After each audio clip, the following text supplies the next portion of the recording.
तो 3 दिन से बिहार के उथल-पुथल पे मीडिया से लेकर सोशल मीडिया तक काफ़ी चर्चा हो रहा है। और मैं इसमें देख रहा हूँ कि मीडिया वाले जो बीजेपी को मतलब ऐसा लगता है कि जो ये समझते हैं कि जो बीजेपी आज की है वो अटल बिहारी वाजपेयी की है और वो आकलन उसी हिसाब से करते हैं। जबकि इनके पास एग्ज़ाम्पल है कि आप अभी फ़िलहाल ज़्यादा दिनों की बात नहीं कह रहा हूँ, विगत कुछ महीनों की बात कह रहा हूँ। जब छत्तीसगढ़ और राजस्थान और एमपी में सीएम का चुनाव हुआ तो ये लोग कितना लोगों का नाम इन लोग लिस्ट बना के रखे थे, ये हो सकते हैं, ये हो सकते हैं, ये हो सकते हैं। लेकिन हुआ कोई और।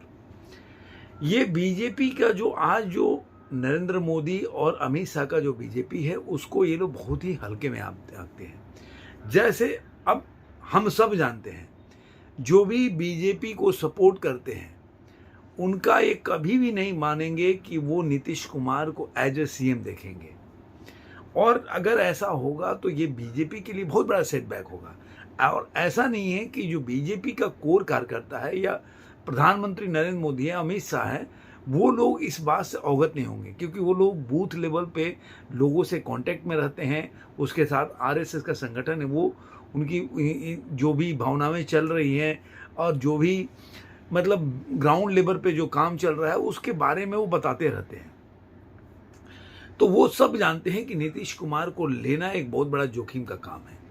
और नीतीश कुमार को लेते ही उनके पार्टी में तो विरोधी हैं ही, उसके अलावा देखिए कि जो भी जीतन मांझी का पार्टी हो गया, जीतन मांझी हो गए, चिराग पासवान हो गए और जो वीआईपी के लीडर हैं, ये सारे लोग हमेशा से नीतीश कुमार के कोर विरोधी रहे। इवन सम्राट चौधरी ने तो कसम भी खा रखा है कि मतलब मैं पगड़ी तब उतारूंगा जब नीतीश कुमार हटेंगे। तो ये सब जानते हुए ऐसा सोच रहे हैं कि भाई नीतीश कुमार आएंगे, सीएम बन जाएंगे और उसके बाद जो सारा चीज़ सही हो जाएगा बीजेपी में आके। तो देखिए ऐसा होने वाला है नहीं। मेरा अपना आकलन है, हम इस पे बाद में चर्चा करेंगे जब इसका कोई जो ये चल रहा है घटनाएं जब पड़ाव में आ जाएगी तो हम उस पर डिस्कस करेंगे कि मेरा आकलन कितना सही था गलत है। क्योंकि मुझे ऐसा नहीं लग रहा कि बीजेपी को कोई घाई है, जो मुझे जल्दी है कि नहीं भाई किसी तरह भी बिहार की सत्ता को हथियाना है, ऐसा कुछ नहीं है। क्योंकि वो जानते हैं कि बीजेपी आज भी 20 से 25 सीट निकाल सकती है बिहार में, एमपी की सीट, इसमें कोई दो राय नहीं है। और अगर वो नीतीश कुमार को लेती है तब भी उसको आधा सीट उनको देना पड़ेगा। तो ये मुझे ऐसा लगता है। और चिराग पासवान एक उभरते हुए, आप कभी देखेंगे उनकी रैली तो काफ़ी भीड़ होता है, तो एक जो युवा वर्ग है उसमें उनका आकर्षण तो है चिराग पासवान का, अक्रॉस द कास्ट कम्युनिटी जो भी है। तो बीजेपी ऐसी गलती मुझे नहीं लग रहा कि ये गलती करेगी कि नीतीश कुमार को दोबारा उनको सीएम बनाए और बाकी डिप्टी सीएम। तो फिर फायदा क्या हो गया कि नीतीश कुमार तो जब चाहे गए और जब चाहे आया तो सीएम बन गए। लेकिन इस बार ऐसा होगा नहीं, क्योंकि बोलते हैं ना कि पानी बहुत बाहर बह चुका है।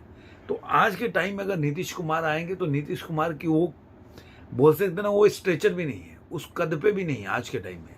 और बीजेपी भी कोई नीचे कद पे नहीं है, क्योंकि बीजेपी का हौसला ऐसे ही बढ़ा हुआ है। हर देश में देखिए उनका एक 3 स्टेट जीते वो अलग बात है, और एक राम जो जन्मभूमि मतलब राम मंदिर बना उसका एक अलग ही मतलब आप बोल सकते हैं लहर है, राम लहर।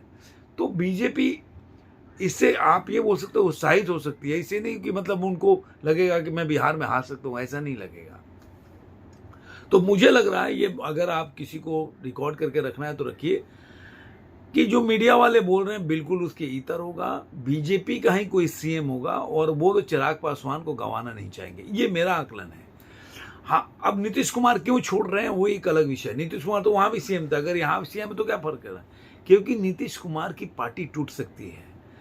जो एमपी हैं और कुछ धड़ा है वो लोग चाहते हैं कि प्रधानमंत्री नरेंद्र मोदी के चेहरे के ऊपर चुनाव लड़े। तो वो चाहते हैं कि प्रधानमंत्री नरेंद्र मोदी के चेहरे पे ही चुनाव में जाना चाहते हैं, वो नहीं चाहते कि हार का सामना करना पड़े। अगर उनको ये डर है इसका मतलब बीजेपी पावरफुल है, जीत सकती है। और मीडिया में भी बोल रहा है कि वो उनके चेहरे पर चुनाव लड़े, इसलिए उनका एक खेमा है। वो बोल रहा है कि दोबारा अगर एमपी के चुनाव लड़ेंगे तो हम प्रधानमंत्री के चेहरे पर लड़ेंगे। तो इसका मतलब वो मानती है कि प्रधानमंत्री का ओहरा या उनका जो एक आकर्षण वो है बिहार में। तो फिर बीजेपी क्यों कंप्रोमाइज़ करेगी? सवाल यही उठता है। बीजेपी कोई कंप्रोमाइज़ नहीं करेगी। अब कंप्रोमाइज़ करने का टाइम है नीतीश कुमार का, वो आपको 2-3 दिन में देखने को मिलेगा। और आरजेडी कितना भी इधर उधर कर ले, कुछ भी कर ले, अगर आरजेडी तोड़ नहीं पाड़े, ये र्यूमर होता है कुछ, तो हम लोग जानबूझ के प्लान करते न्यूज़ को कि जीतन मांझी आ रहे हैं, हमारे साथ 4 भी आ जाएंगे तो हम सरकार बना लेंगे। ये सब बेकार की बात है। वो जानते हैं कि आज सेंटर में बीजेपी की सरकार 2024 में भी आने वाली, तो कहीं ना कहीं वो एडजस्ट हो सकते हैं। मैं पहले से भी जब भी नीतीश कुमार के ऊपर वीडियो बनाता रहा हूँ, इस चैनल पे तो नहीं, मेरा पेज पे जाके देखिए, मैं हमेशा से बोलता रहा हूँ। अगर आपको इसके बारे में जानना हो तो मेरा पेज है रणधीर सेंगर पेज, उस पर जाके देखिए, मैंने वीडियो बना के और डाला भी है कि नीतीश कुमार अगर वो जाना चाहेंगे, किसी भी अगर एनडीए में आना चाहेंगे, तो आज नीतीश कुमार बार्गेनिंग के मतलब बोल सकते हैं कि उस लेवल पे नहीं कि बार्गेनिंग कर सके। तो नीतीश कुमार को किसी भी एंगल में नीतीश कुमार को कंप्रोमाइज़ करना है। और आरजेडी कितना भी एक प्लान करके रूमर उड़ा दे कि ये पार्टी टूट रही है, इधर जा रहा है, उसका कोई फर्क नहीं पड़ने वाला है। तो सब मिला के अगर मान लीजिए को सरकारी बना है तो नीतीश कुमार को फ़ोन करने की क्या ज़रूरत है? जैसा कि न्यूज़ वाले, पता नहीं न्यूज़ वाले क्या बोलते हैं। आजकल का न्यूज़ है ना, केवल 2-4 ऐसे पत्रकार रखे हैं जो कि ग्राउंड पे काम नहीं करते, बाहर खड़े हो जाते हैं, बोलते रहते हैं जबरदस्ती का। मतलब वो, मुझे नहीं लग रहा किसी से उनका कांटेक्ट होता है, और ना वो पूरी तरह से आकलन भी करते हैं कि अगर आरजेडी के पास, जैसे कि आज तक मैं भी न्यूज़ आ रहा था कि आरजेडी के पास पूरा उनका मतलब उन्होंने जो नंबर गढ़ी थे उनका पूरा हो गया, फिर नीतीश कुमार को राहुल गांधी क्यों फ़ोन करेंगे? उन्हीं का बात है। फिर जीतन राम मांझी को क्यों बघेल सिंह जो भूपेश बघेल कांटेक्ट करेंगे? जब आपके पास आंकड़ा है तो आप निकल के बोल सकते हो, उसमें कौन सा बड़ा बात है? लेकिन ये सब कहने की बात होती है, ये लोग आकलन करते नहीं। इसीलिए अब विगत 4-5 साल 10 साल में देखिए, न्यूज़ मीडिया से कोई भी खबर ऑथेंटिक नहीं आता है, ना उसके हिसाब से कार्य होता है। वो बोलते कुछ और है और होता कुछ और है। मैं खासकर बीजेपी का बात बोल रहा हूँ, जहाँ पे बीजेपी की कोई भी स्ट्रेटेजी होती है वहाँ पे पूरे मीडिया वाले फेल हो जाते हैं। भले ही और किसी पार्टी की स्ट्रेटेजी बता लें, लेकिन बीजेपी के स्ट्रेटेजी में जाना आज के टाइम में आसान नहीं है।